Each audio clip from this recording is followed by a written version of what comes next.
నమస్తే, నేను మధు. ప్రపంచ కుబేరుడు బిల్ గేట్స్ ఈ రోజు ఆంధ్రప్రదేశ్కి వచ్చిన విషయం అందరికీ తెలిసిందే. సో ఆయన రాకను విష ప్రచారంతో స్టార్ట్ చేసింది వైసీపీ యొక్క సోషల్ మీడియా. అయితే బాయ్కాట్ బిల్ గేట్స్ అంటూ సోషల్ మీడియాలో తెగ ప్రచారం చేసేస్తుంది వైసీపీ పార్టీ. అసలు ఏం జరిగింది, మరి బిల్ గేట్స్ ఏపీకి రావడానికి గల కారణం ఏంటి, ఈ రోజు మనం తెలుసుకుందాం. ప్రస్తుతం మనతో పాటు ఉన్నారు సీనియర్ జర్నలిస్ట్ కృష్ణకుమారి గారు. వారిని అడిగి మరిన్ని విషయాలను తెలుసుకుందాం. నమస్కారం మేడం. మేడం, ఈ రోజు బిల్ గేట్స్ గారు అయితే వచ్చారు. మరి ఆల్రెడీ వైసీపీ పార్టీ కూడా ఆల్రెడీ విష ప్రచారం స్టార్ట్ చేసింది. అసలు ఎందుకు విష ప్రచారం చేస్తున్నారు మేడం? బిల్ గేట్స్ గారు రావడానికి గల కారణాలు ఏంటి? ఇప్పుడు వైసీపీ పార్టీ మొదటి నుంచి అమరావతి పైన విషయం చెబుతుంది. ఇప్పుడు అమరావతిలో ఆయనకు సంబంధించిన ఫౌండేషన్ పనులు కానీ, లేకపోతే ఆయన సాఫ్ట్వేర్ కంపెనీకి సంబంధించిన పనులు కానీ అవన్నీ మొదలెట్టడం కోసం అని చెప్పి ఆయన వచ్చారు. అయితే అమరావతిలో అభివృద్ధి జరగడానికి వీల్లేదు. పోయినసారి 2019లో వీళ్ళు అధికారంకి వచ్చినప్పటి నుంచి కూడా 24 వరకు కూడా అమరావతిని ఎలా చిత్రవధ చేశారో, లేకపోతే ఎలా అమరావతి అనే ఒక కాన్సెప్ట్ని ఎంత దారుణంగా అవహేళనలు చేశారో, భ్రమరావతి అన్నారు, శ్మశానం అన్నారు, రకరకాలు మాట్లాడి 3 రాజధానులు అన్నారు. ఎన్ని చెయ్యొచ్చో కుట్రలు అమరావతి మీద అన్ని కుట్రలు చేశారు. అయితే అక్కడ అప్పుడు మనం చాలా తీవ్రంగా వ్యతిరేకించాం 2 విషయాల గురించి. ఒకటి, రైతులు అంత నమ్మకంతో ఇచ్చినప్పుడు రైతుల ఆకాంక్షల్ని మనం సమాధి చేయడం కరెక్ట్ కాదు ఒకటి. రెండోది, రాజధాని లేకపోతే ఎట్లా మన దేశం మొత్తం మీద మరీ మాట్లాడుకుంటే ప్రపంచం మొత్తం మీద రాజధాని లేని ప్రాంతంగా, రాష్ట్రంగా మనది మిగిలిపోతుంది అని చెప్పి ఆ రోజు ప్రతి ఒక్కళ్ళము దాన్ని వ్యతిరేకిస్తూ మాట్లాడాం. అయితే అంత వ్యతిరేకత వస్తే కూడా అయినా సిగ్గు లేకుండా, అయినా బుద్ధి లేకుండా, ఆలోచన లేకుండా మళ్ళీ ఈరోజు వాళ్ళ అధికారం పోయింది. 24లో తెలుగుదేశం ప్రభుత్వం వచ్చింది. తెలుగుదేశం ప్రభుత్వం మళ్ళీ అమరావతిని పునర్నిర్మాణం చేయటం మొదలుపెట్టింది. మొదలెట్టి ఆ విషయంలో చాలా చాలా స్పీడ్గానే వెళ్తుంది. సరే, కొన్ని పనులు ముందు వెనక అవుతూ ఉంటాయి. అసలు ఆగకుండా పని చేస్తున్నారు కదా, ఆగకుండా పని చేస్తున్నారు. అదే శ్రీశ్రీ చెప్తారు కదా, పరిగెట్టడం కుదరకపోతే నడువు, నడవటం రాకపోతే డేకు, అంతేగాని ఒక చోట ఉండిపోకు అంటారే. ఇప్పుడు అమరావతి పరిగెట్టట్లేదు అనుకుందాం, కనీసం నడుస్తుంది కదా. పోనీ నడవట్లేదు అనుకుందాం, డేకుతుంది కదా. దానిలో భాగమేగా వీళ్ళందరూ రావటము, ఇవన్నీ రావటము. మరి అలాంటప్పుడు వీళ్ళకి ఇంత బాధ దేనికి అంటే, ఎఫ్స్టీన్ ఫైల్స్ ప్రపంచాన్ని కుదిపేస్తున్న మాట వాస్తవం. ఎఫ్స్టీన్ ఫైల్స్లో ఉన్న వాళ్ళు, ఆ ఫైల్స్లో ఎవరి పేరైతే వచ్చిందో వాళ్ళు టార్గెట్ అవుతున్న మాట కూడా వాస్తవం. నిజంగా చెయ్యాలి కూడా, నేనేం చేయకూడదు అక్కర్లేదు అని నేను అనను. అయితే ఇక్కడ మనం చూడాల్సింది ఏంటి అంటే, ఇప్పుడు ఇదే వైసీపీ వాళ్ళు వాళ్ళ నాయకుడికి ఒక మాట, వేరే వాళ్ళకి ఒక మాట. ఇది ఎంతవరకు కరెక్టు?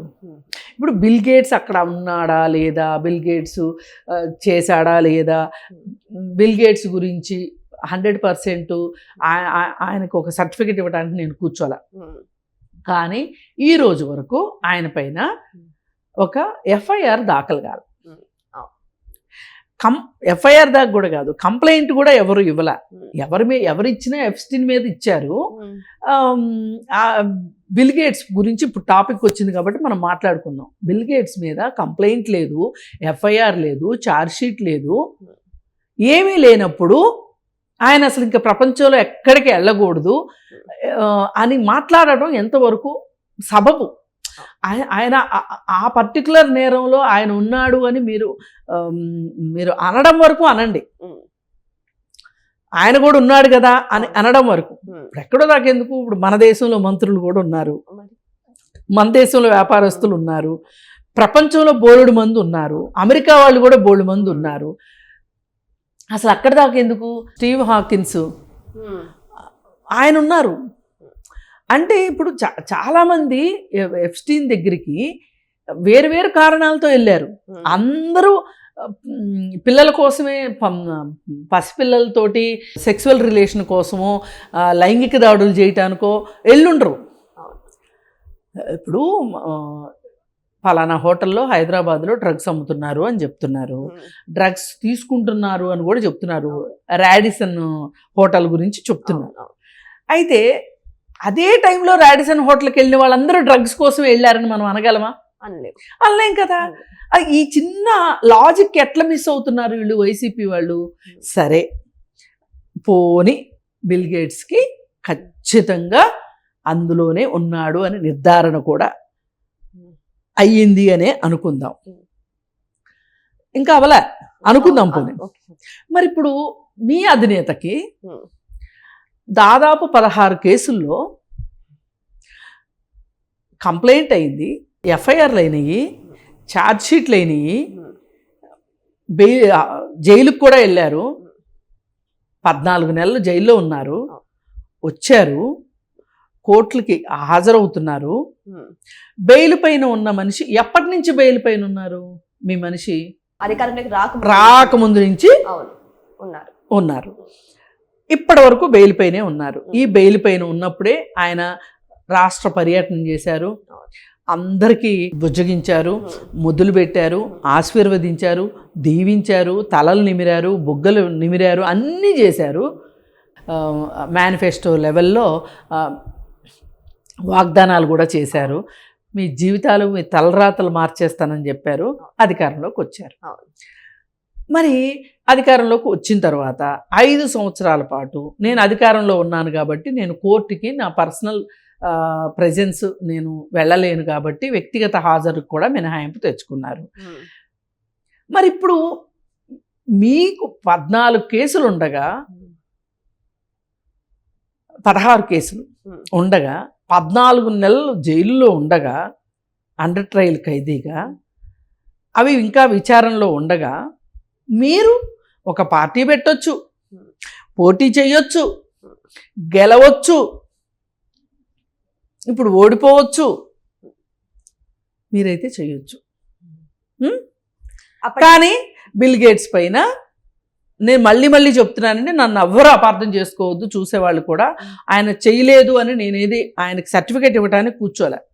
మనము ఏదైనా చట్ట ప్రకారం మాట్లాడుకోవాలి. చట్ట ప్రకారం ఆయన పైన ఇంతవరకు కంప్లైంట్ లేదు, ఎఫ్ఐఆర్ లేదు, ఛార్జ్షీట్ లేదు.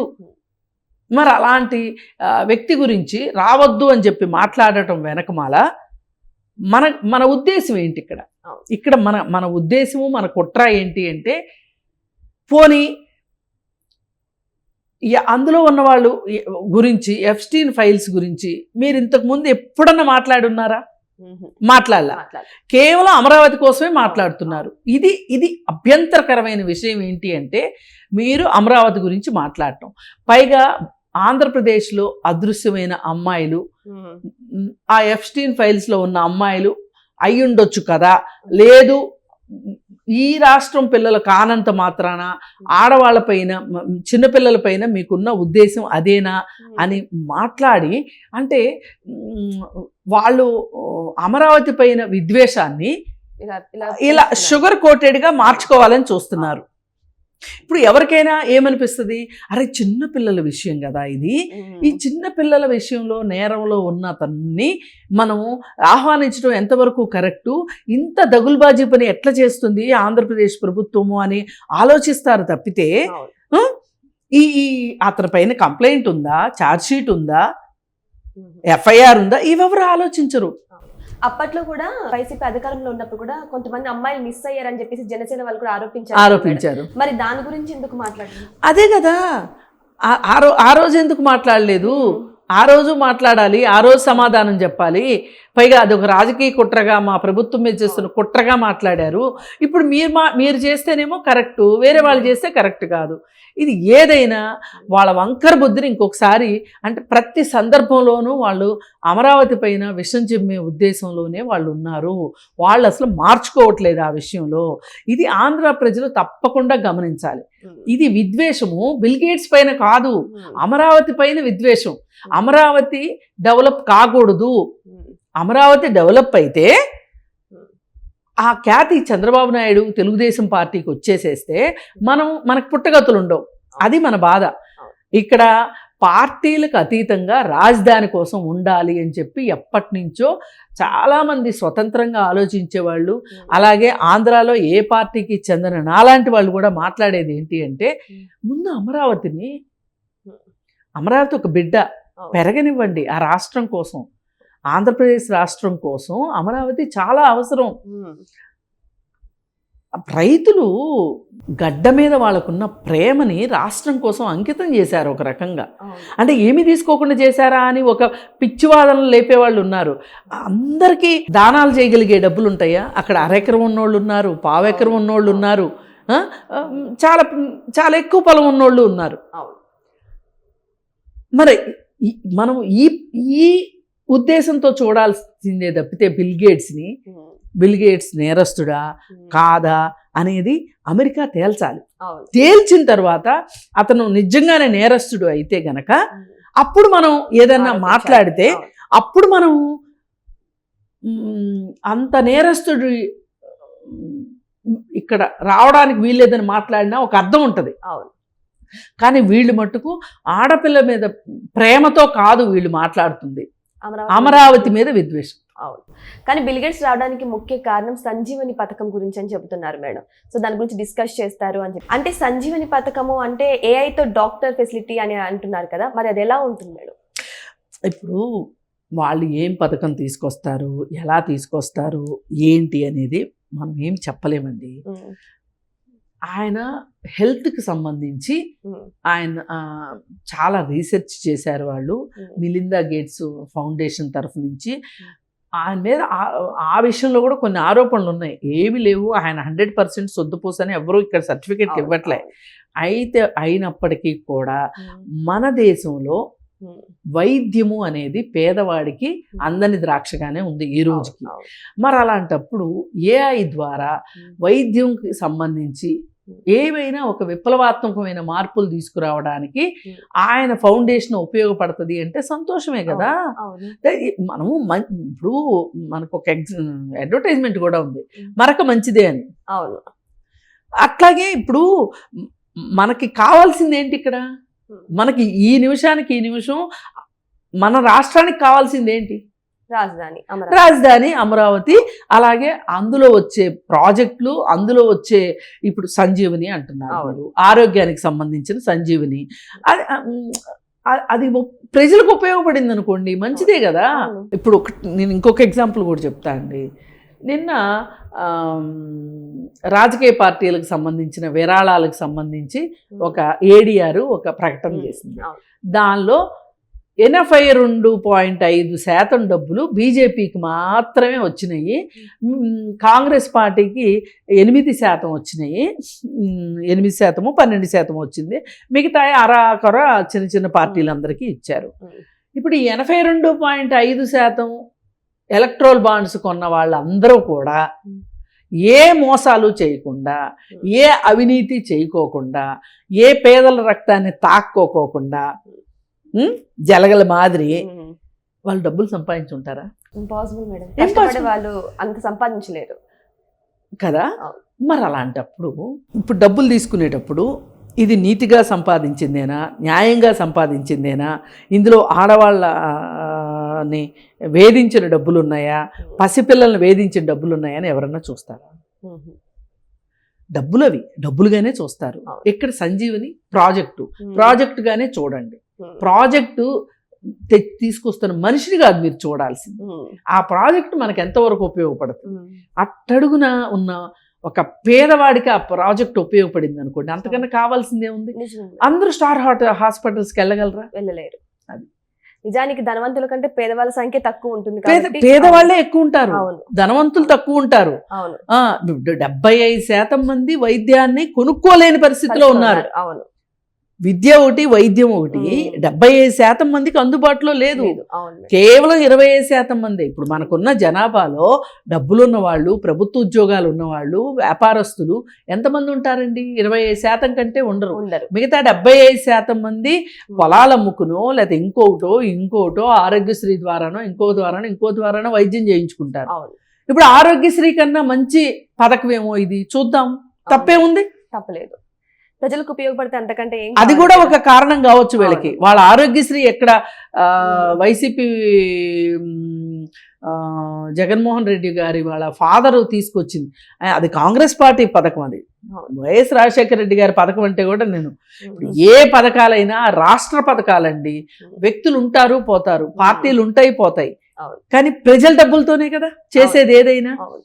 అందుకని వాళ్ళని కొంచెం బుద్ధి మార్చుకోమని చెప్పగలం తప్పితే ఇంతకంటే మనం చేయగలిగింది కూడా లేదు. సో వైసీపీ వాళ్ళు సోషల్ మీడియాలో ఎన్ని విష ప్రచారాలు చేసినప్పటికీ కూడా ప్రజల్లో మార్పు కనిపిస్తుంది. బికాజ్ ఎందుకు అంటే ప్రజలు ఇప్పుడు అమరావతి డెవలప్ ని, అంతేకాకుండా కూటమి ప్రభుత్వాన్ని నమ్ముతున్నారు కాబట్టి బిల్ గేట్స్ గారు వచ్చారు. మరి ఏ పథకాల గురించి, ఏ పెట్టుబడుల గురించి మాట్లాడతారో మరి మొత్తం మీటింగ్ అయ్యాక అనౌన్స్ చేస్తారు. అప్పటి వరకు వెయిట్ చేసి చూద్దాం. Thank you so much. Thank you.